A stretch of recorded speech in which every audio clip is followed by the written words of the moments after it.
It's time for the fourth Land Before Time movie. The last two sequels were pretty alright. Will they finally stumble though? Hope you enjoyed the review. Roll the intro.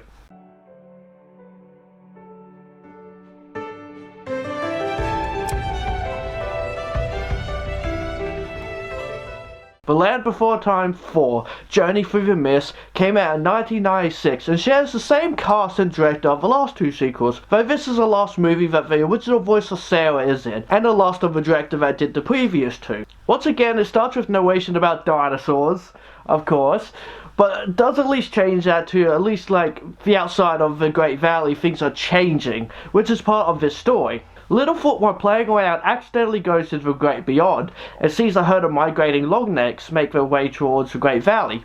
He tells his grandparents, and then when Grandpa gets up to go meet them, he suddenly feels faint and collapses against the wall. He says he's fine, but like, oh no. This is going to be emotional, isn't it? So they chat to them and they explain the land they came from has become dangerous for them to live and has basically become the land of mist. Basically because the land is just storming all the time, there's a lot of rain, new animals moving in, and it's just very misty.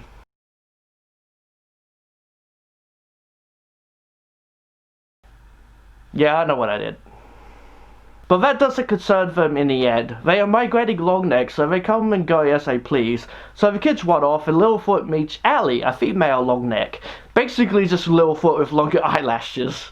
But yeah, so she's a new character of this movie, and we see, well, she's specious, and she doesn't really like the others and doesn't want to play with them. She's a bit scared of them. She only really wants to play with Littlefoot, and that leads to conflict between Sarah and Littlefoot. They should just go off and play with his new friend then.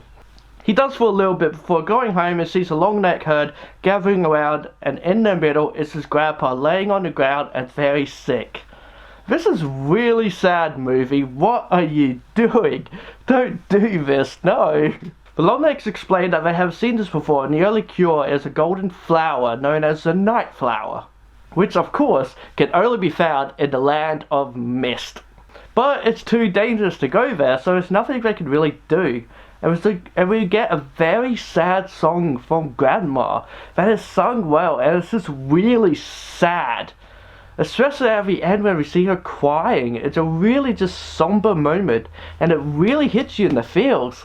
But of course, Littlefoot can't just sleep it off and finds Allie to help him find the night flower since she did come from that area. But he does want his friends to help, but she's against it. It does say that they can get there quicker with just the two of them, which I guess is true, but yeah. So this is all within the first 20 minutes of this movie, so it already has so much more going for it than the last movie, which I said didn't really do too much until the last quarter of it, when you actually do start to become a little bit more invested in it. Well, here it's already started up, and there is an adventure aspect here, because now Littlefoot has to quickly go get the night flowers to save his grandpa. I'm liking this, even though it's sad, but I'm liking it. Unfortunately, most of the adventure is spent in the cave, where Littlefoot gets trapped in, and Allie has no choice but to go find his friends to come help. Which of course, Sarah doesn't believe her at first, of course. While in the cave, Littlefoot wants into an old sea turtle, who I kinda love. He's great way, he just helps the kid out, but also like sneaks up on him, trying to scare him away. But Littlefoot just points out he has no teeth, meaning he's not a sharp tooth. And he just gives up, he's like, yeah, I ain't scary. So what do you need help with, kid? I like it. He's a good old dude. But then they are attacked by the two villains of this movie, who right away start to sing a song. We haven't even got to know them yet, and they're already singing a song about who needs you. Basically, they don't get along very well, setting up the type of jokes we'll get with these two. The bird's name is Iggy, and he has the eyes for a croc that's almost blind with how bad her eyesight is. Her name's Dale. The song they sing, while a typical bad guy song, it's kinda catchy, I have to admit. And I don't mind them as bad guys. They're not bad. I like the idea that they had with one being the eyesight kind of thing. It does make for a couple different jokes here and there that we haven't seen in this franchise. So Littlefoot friends come to help with Allie, and eventually Sarah does too, of course, bashing her way through and meeting up with Littlefoot and the old turtle. They run away from the bad guys to say their goodbyes to him, which was kind of like a little sad little moment. He's basically saying, you know, just to stay safe, but stay together because you're stronger together. And I like that. It's very meaningful and heartfelt, you know? They manage to get to the land of the mist, but Sarah gets scared once off. Again, showing that she's vulnerable, and I like that. Like, they do add that to her character. Her character is a lot more complex than I originally thought as a kid. And then the others meet up with Tickles the Rat. I love this little dude, because he's just so damn cute and squeaky. Spike makes quick friends with him, and he just ends up joining them for the rest of the adventure. So he helps them find Sarah, but she ends up falling into a river where the bad guys are, so now it's a rescue mission. In the end, Ellie ends up being the one that saves Sarah, and the two finally become friends, and she sings a song, which is the worst one in the movie. It's not good. Like, not bad, but just so painfully average kids movie song. It's not even catchy like the villain song, which again, is like painfully average villain song, but it's at least kind of catchy. So the movie goes on, they are there still searching for the night flowers and end up just going to sleep from how tired they are. But then the cloud reveals the moons and the flowers around it open up in a quite beautiful display, and they are surrounded by the night flowers, or surrounded by all these golden flowers. So yay, they can go back home and save Grandpa, but of course they get attacked one last time by the pair of idiots. Icky grabbing Ducky in the porcelain and then drops her down onto Dale, who then flings her up and is about to eat her while she is passed out. And while falling to her doom, Spike speaks for the first time, calling out her name and waking up in time to save herself. So yeah, that finally happens. Not that he speaks again in the movie, but they say he can speak, just only when he wants to. He'd just rather eat. I feel that. Also, all Spike does is eat.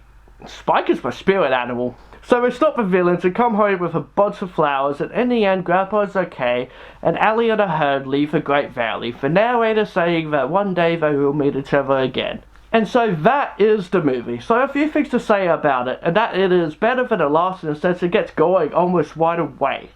It gives you that plot that Grandpa is sick and needs the night flowers to heal, so there's a sense of urgency there when it comes off a bit better than it did in the last movie. The new character is okay, and she learns all about acceptance of everyone. It is a great message for a kids movie. I mean, most of the film's been all about speciesism, and basically comes down to her herd are always moving around, so she doesn't know other animals, but now she finally gets to, and becomes friends with them. So again, I feel like the lesson there was good enough and a lot more easier to understand for a lot of people, showing it as like a kid and all that kind of stuff, you know?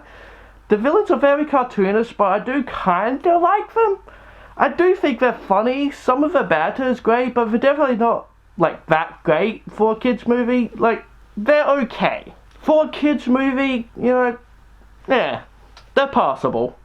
The backgrounds are some of the best looking of the sequel. Some scenes look beautiful. Even though we are stuck in a cave for a good chunk of the movie, it's a beautiful looking cave. The music is fine, the song sung by Grandma is beautiful, and now the overall story is really good. It's a sad story that makes you tear up. I really like this story in this one, and I remember watching this one a lot as a kid. I don't know why, because it's a sad one, but I guess that's just how I roll. So, I'm going to give this movie an 8 out of 10 foxes. I do like this one. I think it's definitely up there. It does have some, it doesn't really have any faults with it. Honestly, it's a decent movie with some good visuals, well done voice acting, good new characters, good locations. So yeah, no real issues. It's of course just not as good as the first. Simple as that. So I hope you guys enjoyed the review. Sorry if it's not the most entertaining. I tried my best with what I got.